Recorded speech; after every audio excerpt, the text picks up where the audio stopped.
To the start of our first match. I kind of hope so because, well, I'm ready. It's 4:30 a.m. I think they're actually getting ready.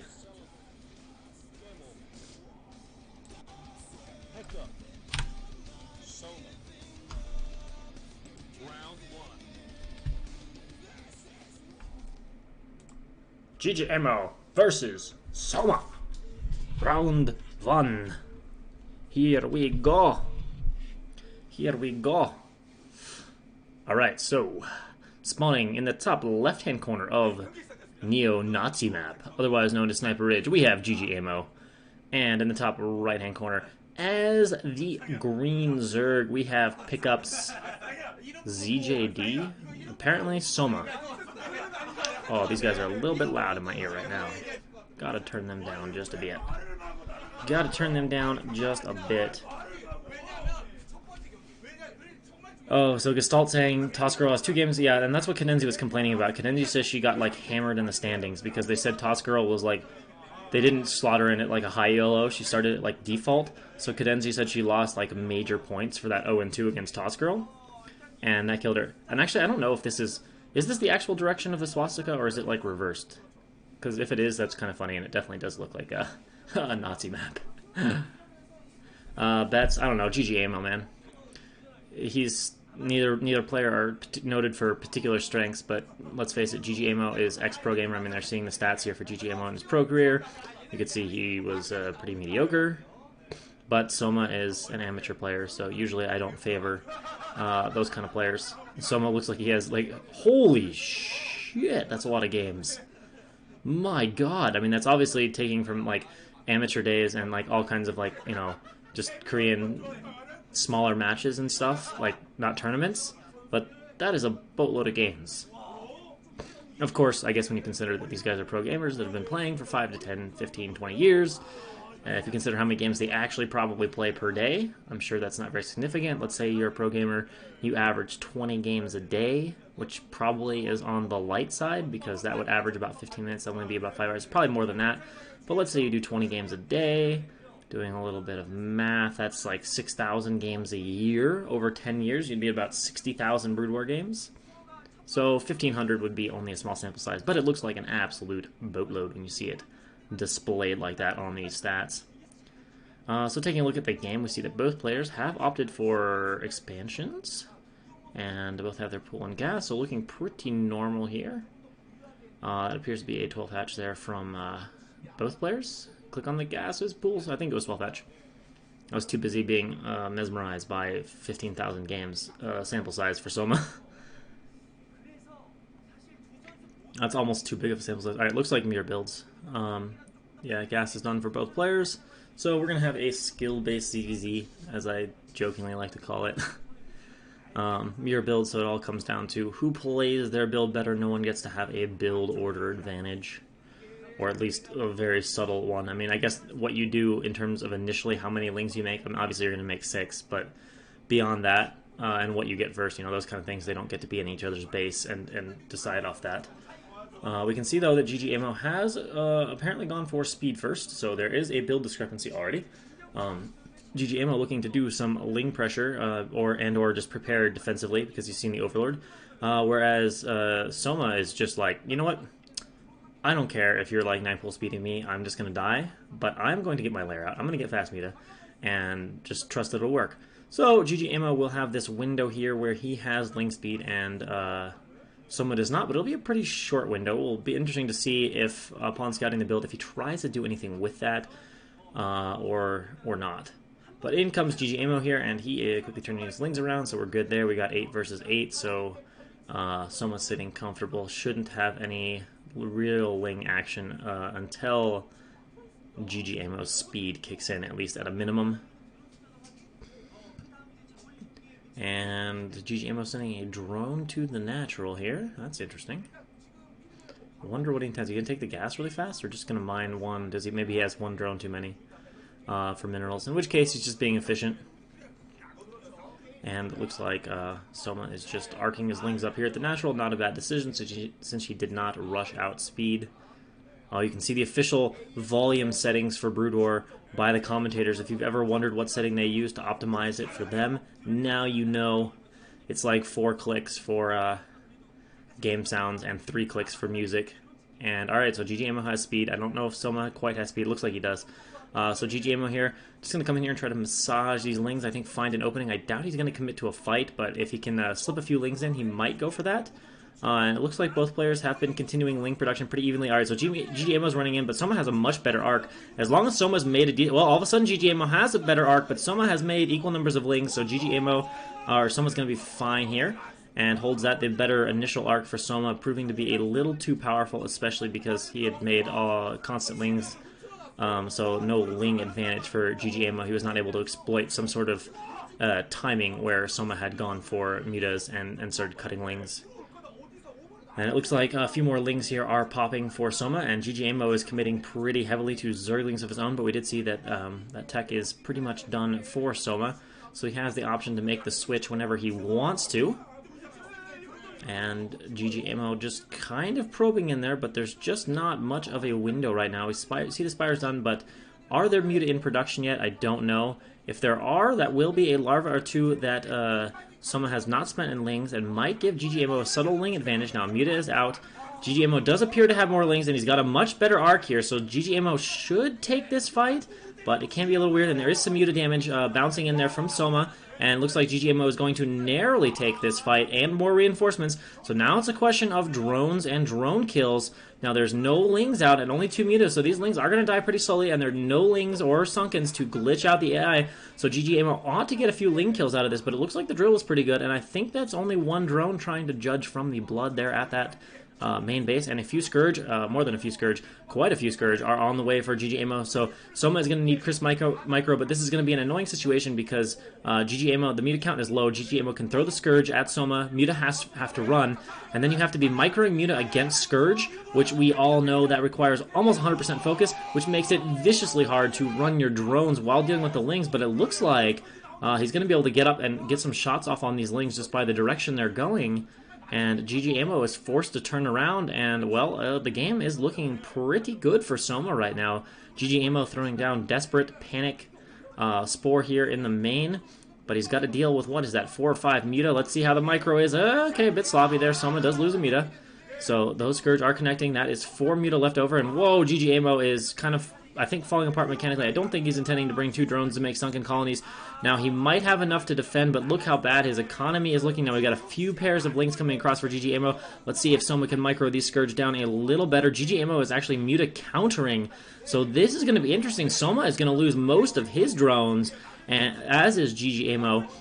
Unless Soma has quite a few Muta popping at home, and now he's probably thinking, oh shit, this wasn't what I had in mind. These drones from GG Ammo totally AFK'd in the middle. Looks like most of GG Ammo's economy is wiped out. We know there's at least 3 or 4 supply, or 5 or 6 supply in Muta in the main base, and Soma chasing down those GG Ammo lings. Not enough money to make a Spore colony, but Soma has lost almost all of his lings now. Returning here to pick, or lost almost all of his drones, and now returning here to pick off some of these Muta, and GG Ammo basically has to fight, but Soma has a Muta advantage and a Scourge advantage, so this should be a terrible situation for GG Ammo, and he is going to have to run. We can see plenty of lings are out. It's pretty obvious that GG Ammo doesn't have a route to win this game, unless he somehow takes the most miraculous of all air fights. But a few Scourge coming out. The micro from Soma fairly crisp. GG Ammo's Muta gone, and GG is called. That game almost got interesting, but Soma just too far ahead after those failed.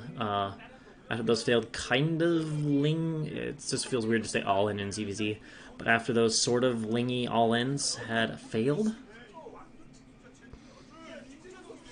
So that game going there to Soma, putting connects, right?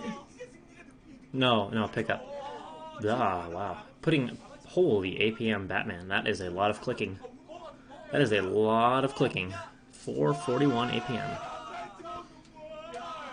And a lot of that is Muta micro and cycling, so yeah, this guy cycles his hotkeys and clicks quite a bit. Alright, so there we have it, game 1. Which is going to take us into Cadenza versus Gony, and I'm really glad that PicUP got this win, because Cadenza will almost assuredly beat Gony, and that will basically ensure us last versus effort, which, of course, is more or less what we all came here for, I hope. Because it doesn't get much better than that, in my opinion.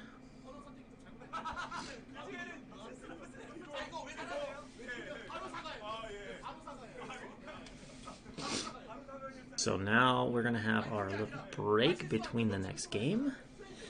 And then we get to watch Cadenza come out to play, where she looks to take a win and try to move up her female rankings back from 3 up towards number 1 after those 2 losses to fake low MMR Toss Girl. Cadenza's looking for some vengeance, looking for some blood. A return to the top. 37k viewers here from Brittany. A little bit lower than yesterday. Someone was saying that when we had the female, when we had StarCraft Mom, who's apparently like 46, which is still blowing me away, that someone was saying that that was over 100k viewers. So the female draw, the draw of a female caster. She was actually a pretty good caster though, as far as I could tell. I mean, obviously I can't hear the knowledge, but like her delivery, her inflection, those kind of things honestly seemed pretty good.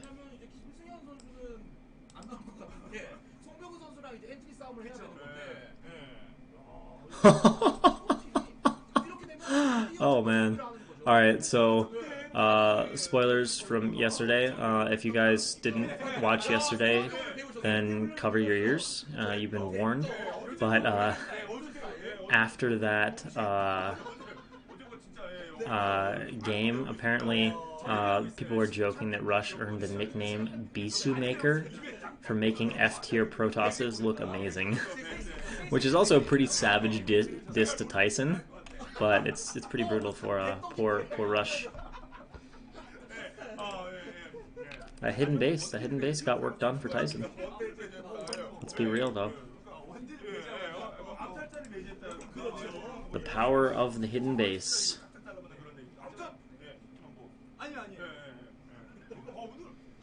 Alright, so now Cadenza comes out, and then Last comes out. Probably Last puts us up 2-1. Or no, Last doesn't come out. Last, wait. Yeah, Last doesn't come out. Last comes out 4th. Interesting choice to send Last 4th. I don't know who the 3rd match is. I forget. Either way, as long as Cadenza wins this, we're happy.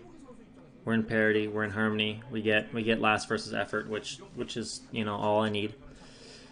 In BJ Destruction, effort delivered the game of the tournament.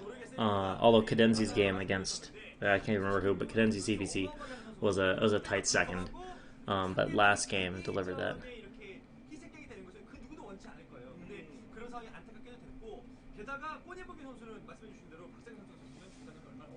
And yeah, hey Yolvas.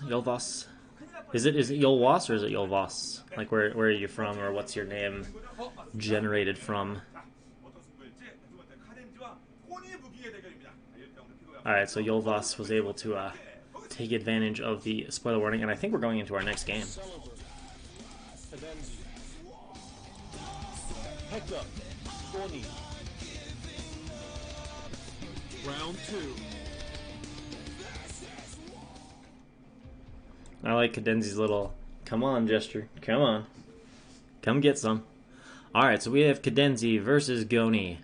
It's going to be on Circuit Breaker, which is also nice for Cadenza. Pretty solid map for Zerg. Zergs have had quite a bit of success on Circuit Breaker. So there we go. Spawning in the bottom left-hand corner as the brown Zerg, we have from Seliver, Denzi.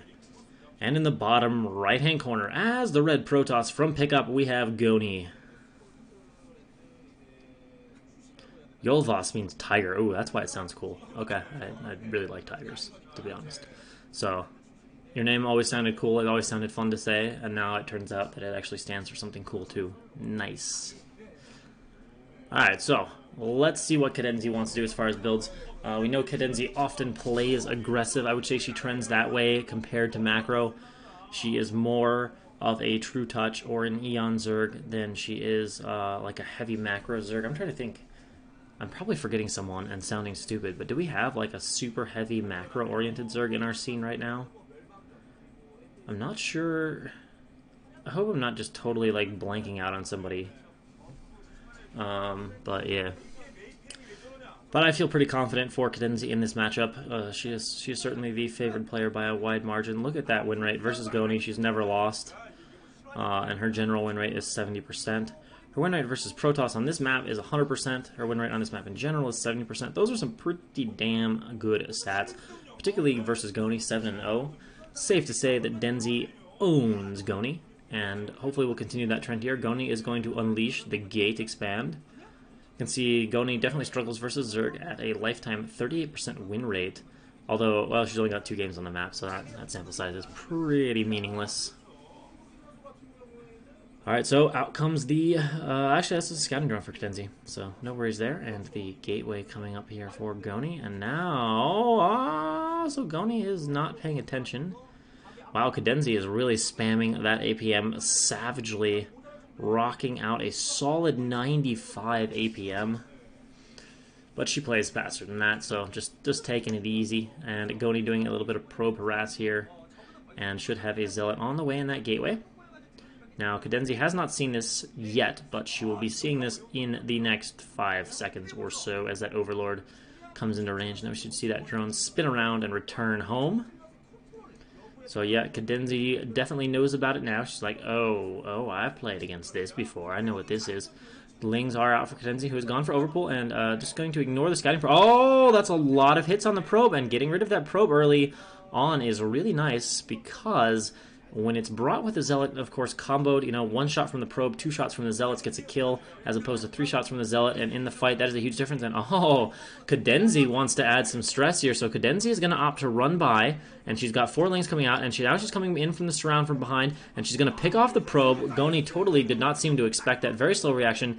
Gony is making her Nexus, but now Cadenza is just going to come across the map. She's doing a nice Ling pull back there, and this already might be out of control for Gony. Cadenza's only lost 1 Ling. There is a Zealot back at home, but that Zealot is in danger of getting surrounded. Gony is trying to get that Forge, get the wall up. Cadenza's sitting there with 4 Zerglings. That's actually enough to take on 1 Zealot, not enough to take on 2, though, especially not 2 with probe assistance. Gonna have to wait for some more Lings, and then the question is, does Cadenza pressure this, or is this enough? Well, she was a little bit careless there, so that probably means she won't be pressuring for the moment. Wow, dancing her Lings. Hopefully that was not a ceremony. I think it's a little too early for Cadenza to celebrate right now. She is getting a gas up, pretty typical looking ZVP stuff, and Gony has her Forge Expand wall on up, and first cannon here for Gony. And Cadenza just dancing around the front, not really looking to commit, but looking to just kind of threaten. But now that Gony has 3 Zealots there, she can kind of put them on hold position, and for at least the next short-term period, sit there and be like, yeah, well, you can't do anything to me. I mean, you can click my gateway, maybe my cannon's about to finish. Gony's feeling pretty comfortable. It looks like she has a very well-timed probe transfer. Is that a core? No, it's got to be a pylon because there's no energy for it. Oh, never mind. Her transfer just a fraction early, but she is paying attention to that reasonably well. So economy on the way here for Gony, and economy is growing here for Cadenza, who was shot up to 250 APM or whatever. So just that initial part, not opting to spam too much in the early game. And the second cannon goes up. And are we going to put a 4th hatchery? No, just a drone being sent over to that far base. And now we need to see, is Cadenza started her lair? Probably. No, actually, unless she's morphed it somewhere else, in which case that means she's going to get Ling speed first. Although she's making a pretty large economy, which makes me think we're not going to see Ling all in with that kind of economy, and getting a 4th hatch up. And now 5 Zealots moving out here for Gony, and Cadenza a little bit AFK, but actually only loses 1 Ling. Overlord taking a shot from that second cannon. Wanting to play it very safe, and then the Stargate coming up here for Gony. So she is going to go into Corsair play, which, at this level, without like really great Corsair control, I would say kind of advantage Cadenza. She's getting faster hatches. She's kind of playing that delayed lair style, and that tends to work pretty strong against Corsair toss unless the tosses are very good with Corsairs. And, oh, that's a nice initial surround on the first Zealot, so good start here for Cadenza, and she's getting even more free pot shots off on these Zealots and surrounds. Zealots are not very well organized, so yeah, Gony is getting massacred here. She's trying to pick off drones, but Cadenza is so far pulling drones fairly well. Probably will lose one, maybe not even one. Wow, this is going horribly for Gony. Just massively out-microed, and maybe not the best decision-making for how to split these Zealots off. And Cadenza is going to clean this up without any damage, really without any even mining disruption, and with no Ling losses. So, horrible initial start here for Gony. Not at all what she had in mind. 5th hatchery is up for Cadenza with Hydra on the way. There'll be Hydra out for that first Corsair, it looks like, judging from that Stargate timing. And Cadenza in this game looks to be sitting miles ahead. Throwing away all those additional links. Wow, look how dark Cadenza's room looks. Maybe it's her webcam, but she looks like she's just like in the dark. In the shadows, I will kill you, Gony. Alright, and the Hydra presumably are spawning now for Cadenza as her 5th hatch comes online. And 3rd cannon is wisely being added for Gony, but there's a good chance she's going to need more than just 3. We did see that Citadel had gone down, but we don't know the status of her Templar tech. And of course, there are already Hydra coming across the map here. Very easy to keep 1 or 2 at home to deter the first Corsair. And now, I guess the one thing we would like to see is, has Cadenza researched lair? Yeah, definitely going to need to add a few more cannons as these Hydra come across. 3 is not going to be enough to hold as soon as speed and range kick in. And she's not going to have Templar energy in time for that. There's the Evo chamber for that +1 Hydra attack. Adding to the strength of those Hydra quite a bit here in the early game. And no lair? That's interesting, because that means she's going to be stuck on Slover Lords, which is going to allow DT to be a little bit more obnoxious. Lings move forward here. Wow, is Cadenza already going for it? She's going to get a nice round on that Zealot. That was probably worth it. Trades a few Lings for a Zealot. The Lings are kind of expendable. And now she can set up here and start firing away the gateway. More cannons are going up for Gony here. And yeah, I think we're just going to see Hydra rallied across for Cadenza. She's got a pretty solid economy. 1 idle drone there at the natural. Maybe a couple drones shy of super solid, but certainly enough for 5 hatch Hydra.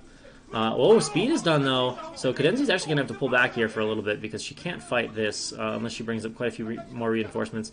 And her speed, well, Cadenza's speed just kicks in, so now we're probably a minute away or so from range. So Gony will temporarily get Cadenza off of her back, but trying to 4-gate speed zeal against this is interesting. Although now she's made a Templar and a Templar. A dark and a high, and she's canceling a cannon. That, ooh, I don't know. That could be risky. It looks like she's going to have energy on her Templar for a few storms, but if she throws down poor storms and Cadenza dodges them effectively and kind of gets rid of these Zealots, this is very bustable, especially to this flood of Hydra. Now, Cadenza can see those Templar. Gony wisely moving them back. They were in a very simple position. Here we go. This is a very aggressive run-in. 1 cannon down. And never mind, we're going to come back for 2. And this is what I mean by it was risky from Gony to cancel those 2 cannons. Now she's only holding on with 2 at the front. The Hydra can get much more up in your face with 2, less damage, and much easier to run in there and go for Templar pickoffs. But we can see Cadenza is even ecoing behind this a little bit. Now, this DT is coming in. The question will just be, does Cadenza have spawning Hydra, and how much is she paying attention? She's not at Gony's front, so that means she won't be busy microing, so she has a pretty good chance to spot that. But is there an Overlord there at that 3rd base? I know they were just showing us, and they were pretty excited, so there might not... Oh, there is an Overlord, okay. So, but there are no Hydra, so it's going to be contingent on Cadenza paying attention, and with a battle there, she might not be. Okay, well, it looks like she is, because the drones have been drilled, so this DT is going to do a little bit of damage, but it's not... Whoa, some nice drone pulls there by Cadenza, trying to avoid that DT, and that's... 3 drones is yeah, it's got its mileage, but it didn't really do game-changing damage.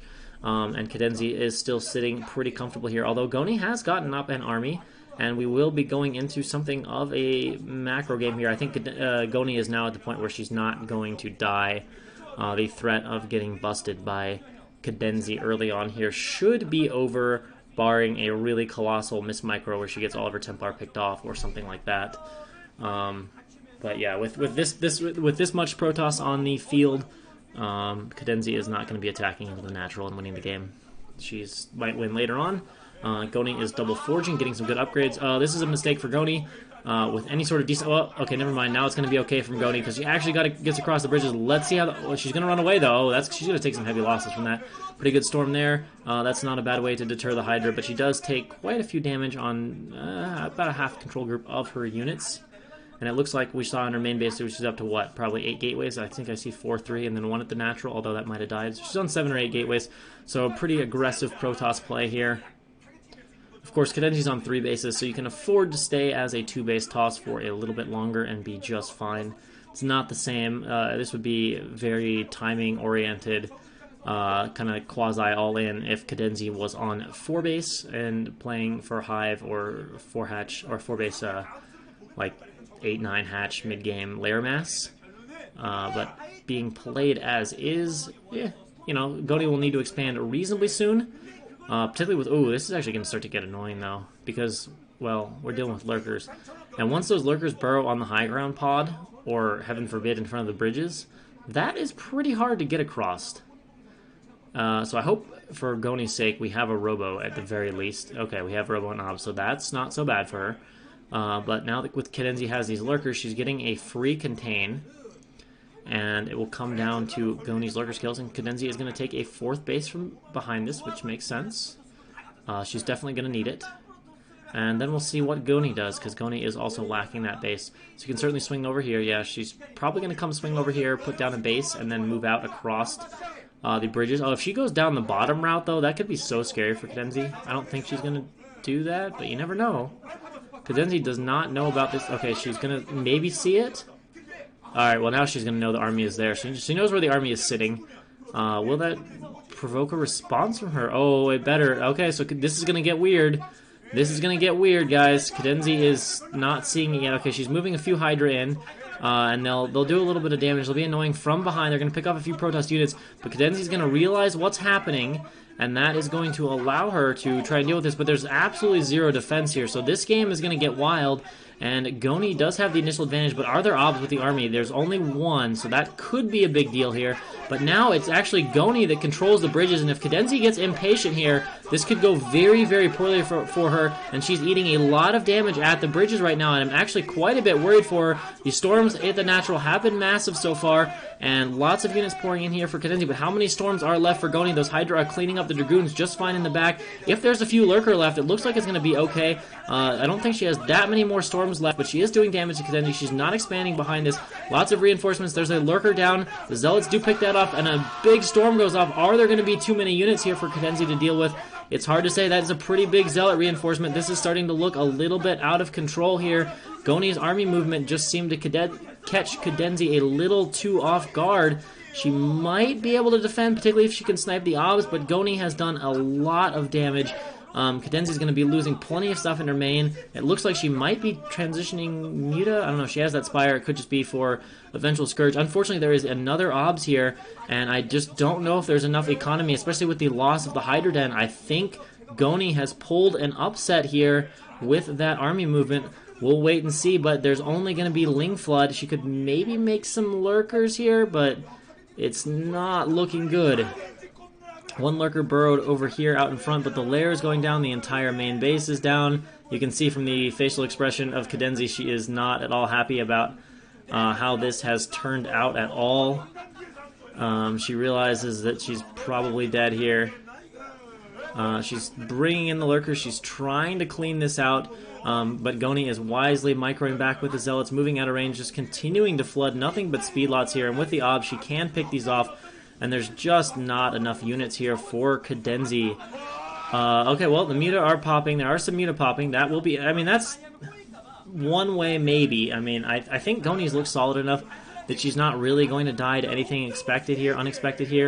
Cadenza's going to do a bit of a Muta counter, hoping for some economic damage. But she doesn't really have a way to hold any of these bases. I mean, the only good thing here for Cadenza is she does still have a top base. And... Gony did not expand. Gony's going like super all in here. But she is making Corsairs, which Cadenza is going to chase around a bit.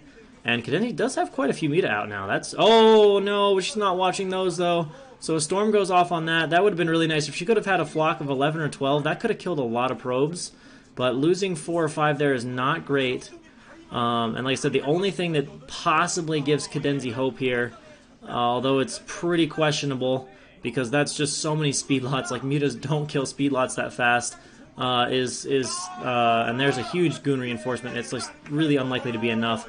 Is the fact that there hasn't been an expansion yet. I don't think it's gonna matter. She's popping a few hydras. She has remade that den. She's got a lurker down there to help, but our unit's headed towards the top base. I mean, you know, this is gonna get weird because, like, Gony's gonna mine out, and, you know, if this was a pro game, like 100% this is over. It's still like 99% over. But sometimes at this level, players throw away games a little bit stupidly. It doesn't look like it's going to happen. There's still an obs here. And there we go. Cadenza says GG. And yeah, that movement just totally caught Cadenza off guard. And honestly, I would say that she probably panicked a little bit. Whoa, Gony is losing her mind, which I suppose I can see. Which I suppose I can understand. But yeah, I would say she slightly panicked a little bit.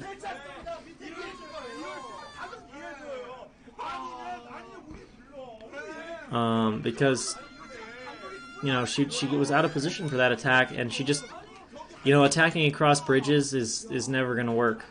You know, I think what she probably should have done is either split her army and sent like half of it over the I don't know what you call it, ramp, high ground pod to the third, and then maybe a small portion across the bridges. But I mean, she ate 2 or 3 big storms on the bridges, and then 1 big storm just fighting at one point, and that was just too much to take. Yeah, I can agree with that. Fed in the Fae, not bad. But yeah. Well, shit. Now we're not guaranteed of last versus effort, so I'm a little scared. We already got deprived of effort versus sharp. So, if we get deprived of effort versus last as well, I'm gonna cry extreme tears of sadness. We should have last playing now, though.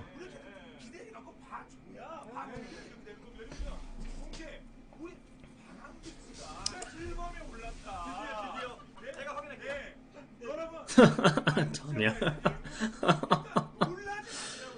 Oh, man.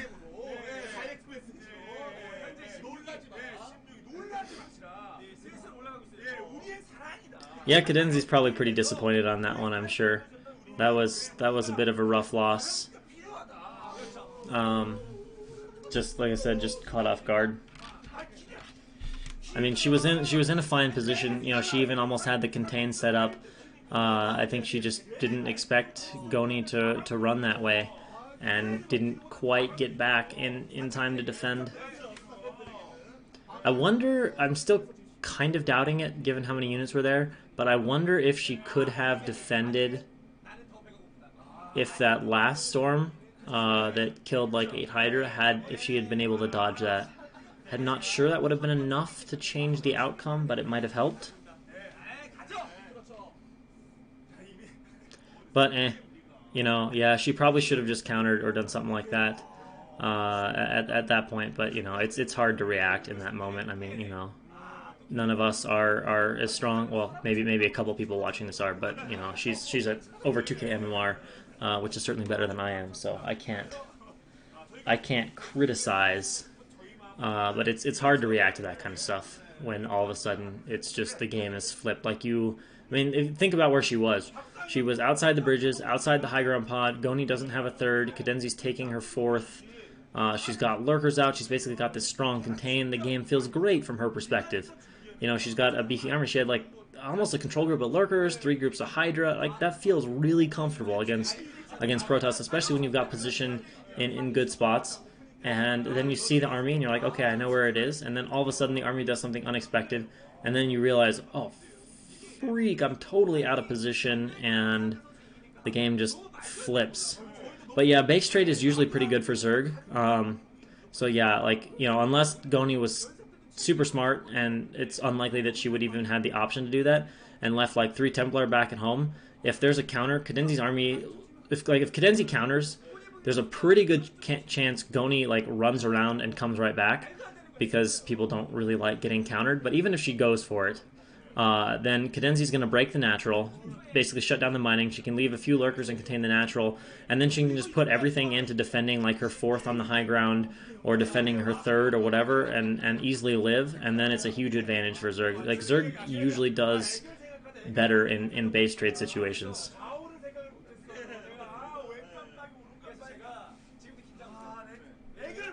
Oh man, there's always going to be disgusting people wherever. I mean, that's just how it goes. That's just how it goes.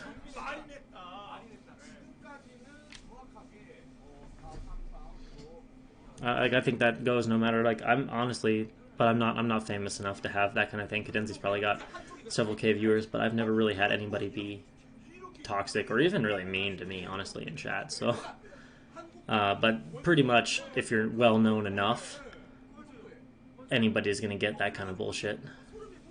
You just gotta learn to shake it off and ignore it. Because you got two kinds of people. You got some people that are just hateful people, and then you've got another group that just feed off negative energy, you know. And you see that, like the streamers that tend to get more upset or more emotional, they almost always have more people that are like giving them shit or being a pain in the ass in their chat, because that sort of attitude, I think, draws the people in that like to feed off that.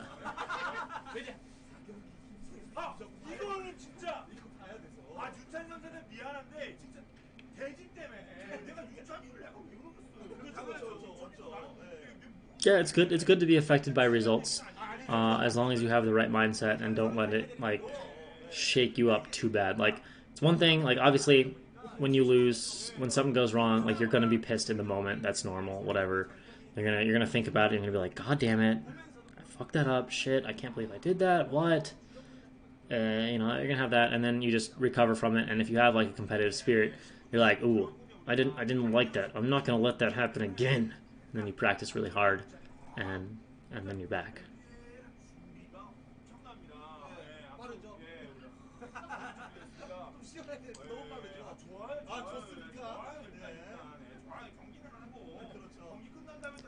Yeah, from the comments I see, some Koreans do seem to be pretty harsh, but I think it's time for our next game.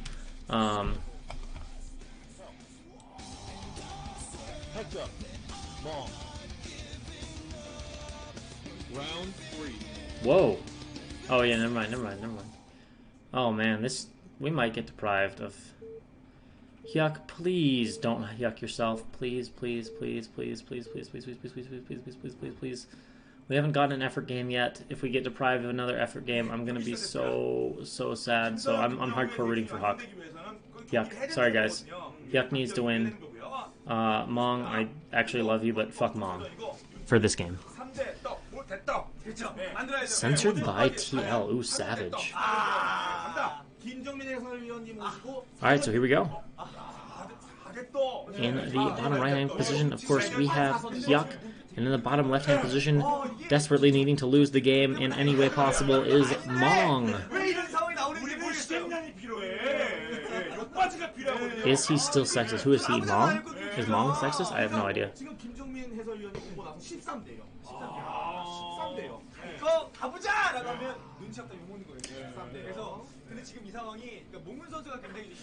And there we go. We have Yuck's Kespa era stats, which are just depressing.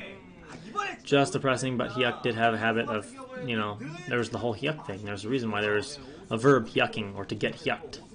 Because sometimes Yuck would yuck himself, and other times Yuck would yuck people. So exists the word. Well, Mong, those are some serious stats. We can infer that Mong will 100% lose this game.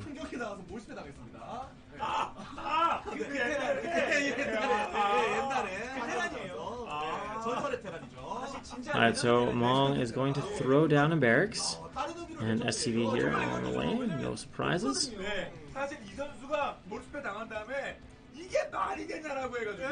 Yuck actually looks pretty relaxed, to be honest.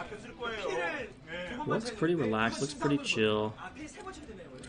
Why not restream on Twitch? Okay, I don't want to like sound too obvious about this, but like, it's an Africa TV event. Twitch is Africa's direct competitor. Like, number one, Africa isn't going to be okay with that. And the second reason is Brittany is also not going to be okay with that whatsoever. Because Brittany, and this is something you might not know, Brittany actively dislikes Twitch. It might be because he's the number one like Africa streamer and it's his source of income, but apparently there are other reasons, and Brittany has an active distaste of Twitch, so it's like a double whammy.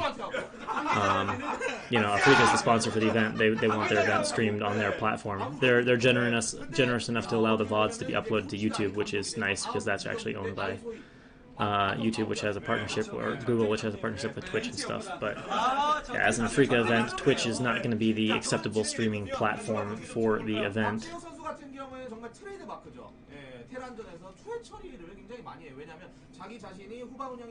And yeah, Africa is also trying to oh yeah, should I break out the running shorts? I've got running shorts that are just about as short as hers. It's on par. But I didn't win a game to get super excited about, to show off, you know, nice long legs. Or no, I don't have nice long legs. I just have like thick legs. I got thick quads and thick calves. Alright, so Mong is just gonna go ahead and get racks and expand. And wait, is that a second Rex? Oh boy. Okay, so this is like the new thing since Sharp did it a few times in KSL now. We're going 2 racks before gas. So trying to throw Yuck a little bit off. Surprise him with the marine, a little bit higher marine count than he'd expect. Spire on the way for Yuck, looking to play a little 2-hatch action. Now Mong's SCV is going to swing around. Yeah, I agree with that, censored by TL, that Africa should continue to work on their... Oh my god, Yuck. Oh, never mind. I forgive you, Mong. Mong had the SCV tagged on the minerals, that's okay. Oh, Mong, you fool. Okay, never mind. He got it unstuck. Whoa. Okay, we're eventually going to kill this SCV. It's proving to be quite difficult, but we finally got it. Mong is getting a bunker. He's prepared for all Yuck's slings. And the second barracks is about to finish. Now, the fact he's delayed his academy here, and this is 2-hatch Muta, that's going to get interesting because, well, you know, that's going to be delayed stem, and more importantly, and more decisively, delayed range compared to normal. And Yuck is going to have some very fast Muta out. And Africa is actively working to improve their English platform.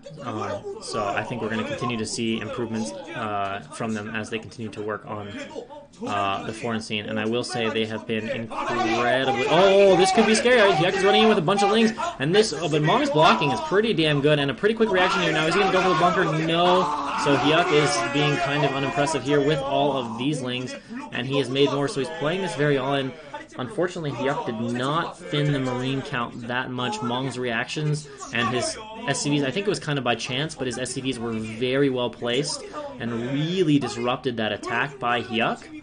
And of course, with Muta coming, you know, reducing the marine count would have been wonderful, but there are no turrets, which is still a bit of an issue for Mong, and Yuck is going to come in here and get a surround, reducing that marine count even more. He's trying to go on SCVs, but I think what he really wants are the marines just like that. So he's got Mong pinned back. Oh wait, never mind, this is Lurker. Oh shit. What? I thought there was a Spire. I guess I was too distracted talking to you guys. And apparently don't know the difference between a Hydralisk Den and a Spire. I'm actually like 300 MMR and just pretending like I'm decent. So Mong knows what's going now, so he's triple bunkering, so this is going to fail. And then Mong's probably going to win. And we're not going to get to see last versus effort, so... Well, okay, maybe that way could work. That would be cool if that works out. With the Queen's Nest into Hive into Defiler, because he's obviously going to pin Mong back. Now, please don't lose Lurkers. Okay, Mong is like, doesn't even want to mess with this. Or is he going to mess with this? Okay, Mong, you are insane. I'm sorry, he's got like 4 Lurkers. Alright, where's Mong's tech at? Please just be no fucking tech in sight. Although Mong has scanners, so he should have a pretty good idea what's going on. Alright, now Yuck's obviously not going to come in here and bust, especially with Hive on the way. He's just going to wait for Dark Swarm and try to win that way, but if Mong gets his tech up in time and gets out before Defilers get there, then should be a pretty easy win here for Yuck. Otherwise, it'll be pretty easy for Mong. Like, if Mong gets out on the map before Hive, Yuck's just going to be dead. Yuck has like 0 economy. He made so many lings. That looks like some pretty good timing from all, in all honesty. There'll be enough scans that he can chase it away. Well, let's hope Mong messes up in some fashion. Sorry guys, my effort versus last desire bias is showing strong. Sorry, not sorry. That Mong just now scans it, but hey, he's gotten his tech timing pretty fast. Why can't consume just be done right now? Can we type Operation Seawall for just Yuck? Just Yuck?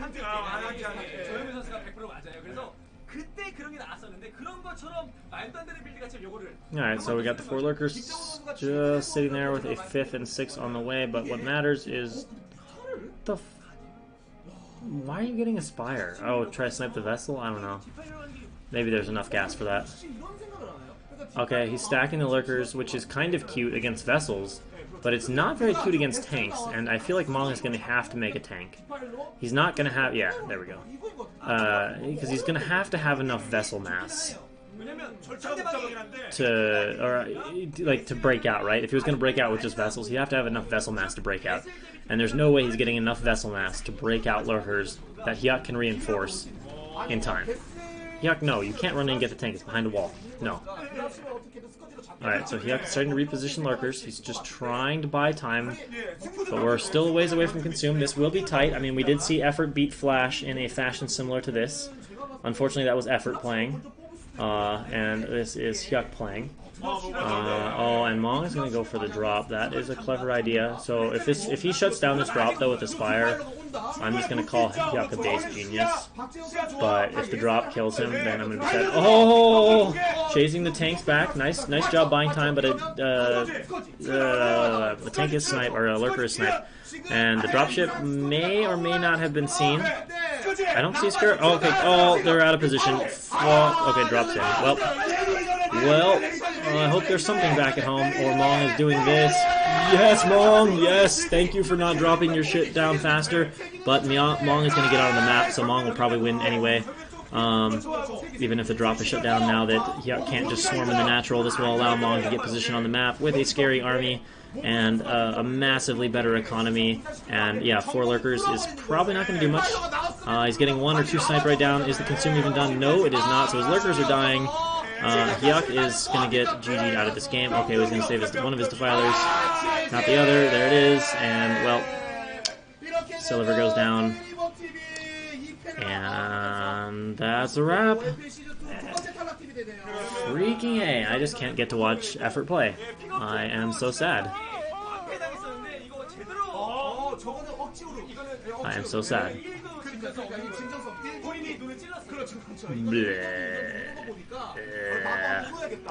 Sad L Master. Sad L Master. Alright, we gotta split.